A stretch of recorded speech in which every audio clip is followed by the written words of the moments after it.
de qué se trata el asunto de la imposición siempre del género masculino como algo normal y habitual. El libro se llama No son micros, machismos cotidianos, no son micro, machismos cotidianos, y es de Claudia de la Garza y está bellamente ilustrado además, porque se entiende muy bien con las ilustraciones. Creo que a veces entendemos el capítulo en 2 segundos, por Heréndira Derbez, que hoy nos acompaña aquí en este espacio. Heréndira, bienvenida, muchas gracias. Hola, buenos días, gracias por invitarme. Cuéntanos un poco más del libro. Pues esto es un libro acerca de los machismos cotidianos. Lo escribimos Claudia y yo lo ilustré. Y bueno, pues es un libro de divulgación que podrán ver que es bastante breve, pero amplio, porque tiene muchos ejemplos de machismos cotidianos que todas las personas, sobre todo los hombres, realizan día con día, y sobre todo los hombres se ven beneficiados. Uno de ellos puede ser, por ejemplo, el mansplaining, que dijiste muy bien, como te voy a explicar de todo, porque por alguna razón soy experta en todo, ¿no? Cuando soy hombre. Cuando están, Ajá. y es muy normal verlo, incluso en mesas de debate, como en los medios o en salones académicos, siempre los hombres hablan con mucha más seguridad y interrumpen a las mujeres para explicarles las cosas, que eso pues es muy problemático, porque nos hacemos parte de una cultura en la que es común que los hombres expliquen cosas y las mujeres no tengan poder de, pues no solamente de decisión, sino de decir lo que piensan. Y otros ejemplos de los que hablamos, no sé, es la revictimización, por ejemplo, que eso es muy problemático y que empapa el sistema de justicia en México y del mundo. De hecho, en la introducción hablamos de casos legales en Estados Unidos, en España y en México, y que también, por ejemplo, tiene que ver con los medios de comunicación. Es muy evidente ahora con el terrible caso de Ingrid Escamilla, todo lo que pasó cuando la prensa decidió compartir fotografías de su cadáver torturado y de su asesinato. Eso es un tipo de revictimización que damos como por normalizado, pero es muy grave. Pongamos, por ejemplo, otro caso, te pregunto, Heréndira Derbez, de revictimización. Es gravísimo lo que pasó con Ingrid, pero se revictimiza todos los días a personas que están siendo afectadas, que son violentadas. Pongamos otro ejemplo. Totalmente. Mira, un ejemplo muy claro es esta frase terrible de, pues, ¿para qué usa minifalda, no? Que ese es el ejemplo, pues, contundente, pero también a mí me gusta, creo que lo citamos en el libro, un ejemplo muy claro es cuando roban fotografías privadas de, sobre todo mujeres, y las comparten. Lo que están haciendo es vulnerar el derecho a vivir su sexualidad libremente y de forma consensuada. Y lo típico que se escucha es como, ¿para qué se toman esas fotos? ¿Para qué las mandaste? Y es como, a ver, no, el que cometió el atropello, y que también es en algunos lugares tipificado como crimen, es la persona que las compartió. Claro. Pero siempre es culpa de la víctima. Y bueno, este libro también habla desde machismos muy breves, muy cotidianos, muy al parecer inofensivos, como decirle a un niño no llores, porque eso es de niñas, que eso es gravísimo, hasta hablar de revictimización. Los juguetes, inicias por ahí en los primeros capítulos, en las primeras páginas. Estos son los juguetes que debes de tener si tienes vulva. Exacto. Estos son los juguetes que debes de tener si tienes pene. Que es terrible. Hace poco hubo una gran controversia con Claudia Sheinbaum cuando habló del uniforme, que ya no iba a ser entre mujeres o entre hombres, iba a ser cada quien como quisiera estar. Claro. Y ahí lo planteas. Sí, lo planteamos porque a mí el tema de los uniformes me importa mucho. Porque, por ejemplo, a mí me gusta usar faldas, hoy traigo un vestido perfectamente. Ajá. Pero también a mí me gusta mucho jugar desde chiquita, y jugaba fútbol de chiquita. Sigo jugando fútbol.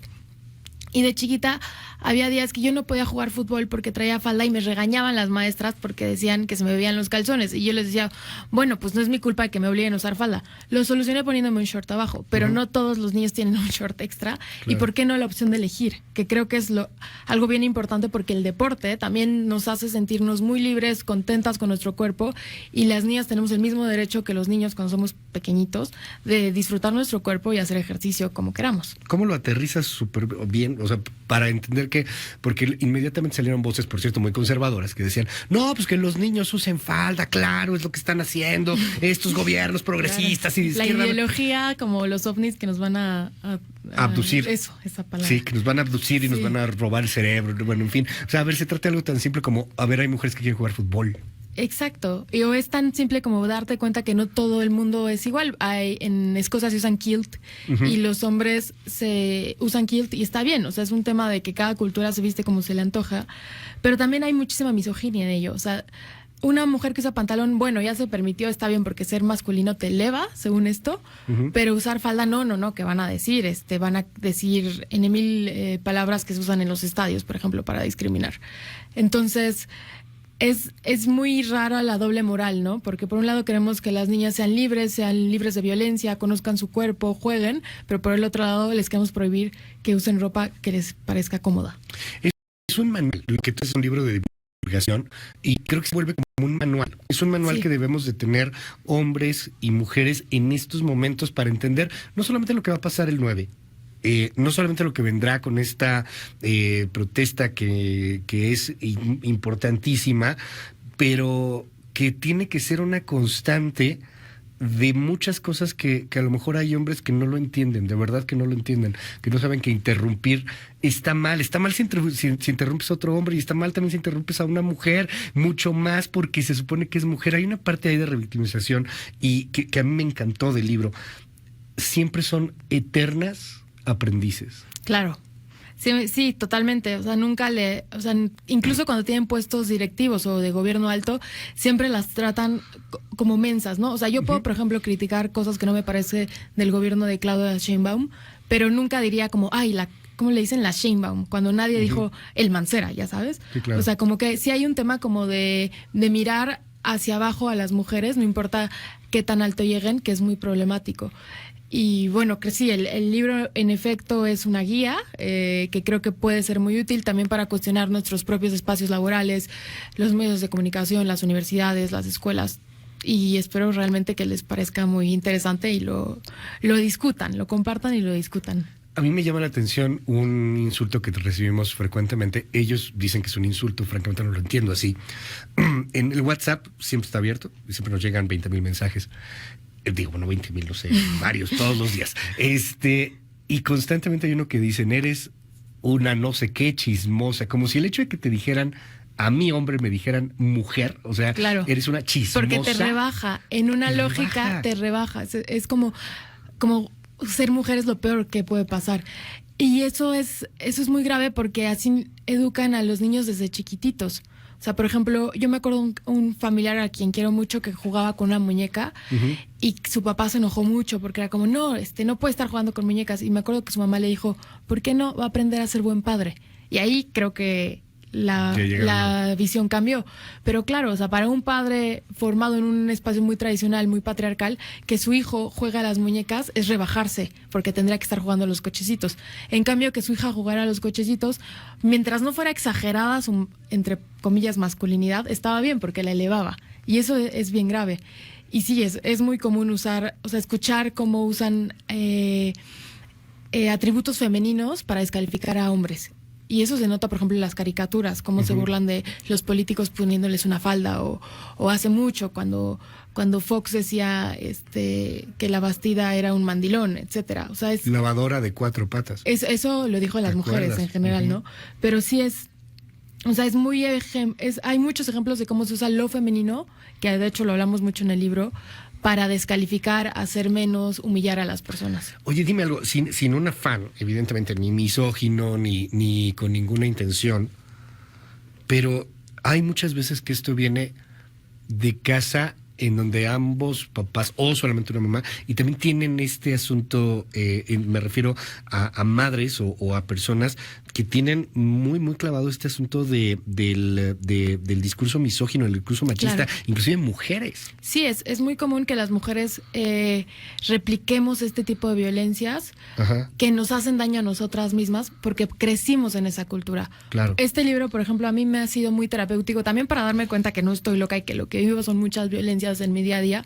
Y lo otro es también para darme cuenta de las violencias que yo ejerzo y tratarlas de analizar y de quitármelas y de disculparme cuando tengo que pedir perdón. Todas las personas nos equivocamos, muy comúnmente yo me equivoco todos los días y tenemos que aprender a pedir perdón y a rehacer la plana. Y sí, efectivamente, las mujeres podemos cometer actos misóginos que al final a quienes conviene es a los hombres. O sea, A una cultura y las mujeres permanente. Ajá. perfectamente podemos ser también homofóbicas, lesbofóbicas, transfóbicas.